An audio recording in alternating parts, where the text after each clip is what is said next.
But first, today, big day, good day. Daniel Andrews did totally surrender to Gladys Berejiklian. He's probably the country's best premier. I'll say that again. The Victorian Premier Daniel Andrews, well, he's given up at last on his destructive crusade for zero COVID. Like the New South Wales Premier, he now admits that this virus cannot be eliminated. We are not going to be able to drive these numbers down. They're going to go up. In fact, 120 new cases in Victoria today, the highest number since last year. Now, like Premier Gladys Berejiklian, Andrews has switched to preparing us for the day that he finally ends his lockdowns, will he ever, and then lets infections and deaths inevitably rise as the price of our freedom. Because the zero COVID fantasy is now over. We are going to have to live with infections.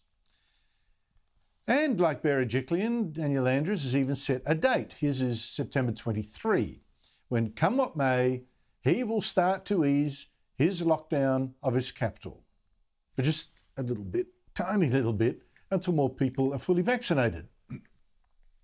Today, though, he did finally soften his most pointless ban because, light bulb moment, Daniel Andrews now realises what I've been saying for many, many months, that he's got to balance the good, or any good that his virus bans do, against the shocking damage that they do, especially to children. So, that ban on playgrounds that Andrews stupidly imposed on August 16, back when there were just 22 new infections, that's now going to be scrapped, when there's now 120 new infections. So what was the point of that ban in the first place?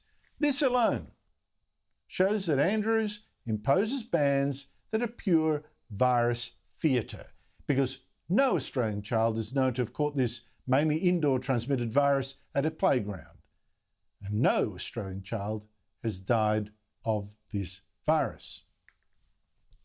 But like I say, Andrews has now seen the light. Let's focus on the positive, living with the virus. And the Morrison government could not be happier.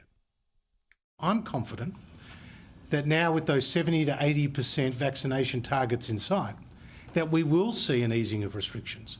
And I welcome the acknowledgement in Victoria today that eliminating the Delta variant is an impossibility.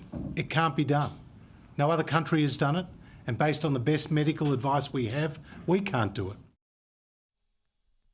It's true that Daniel Andrews surrenders with bad grace, unlike Berejiklian. He won't, for instance, lift his largely pointless curfew on those suburbs with few infections. He's not selling optimism like Berejiklian either.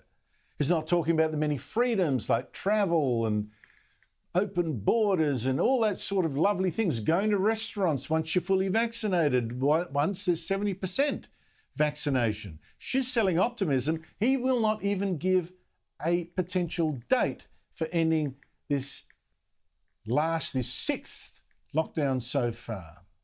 But at least this crusade to get to zero COVID, at no matter what terrible cost, that is over. And it's not hard to see why. The virus has spoken. And so have the polls that show the public is now getting very sick of the horrific price of this mad hypochondria.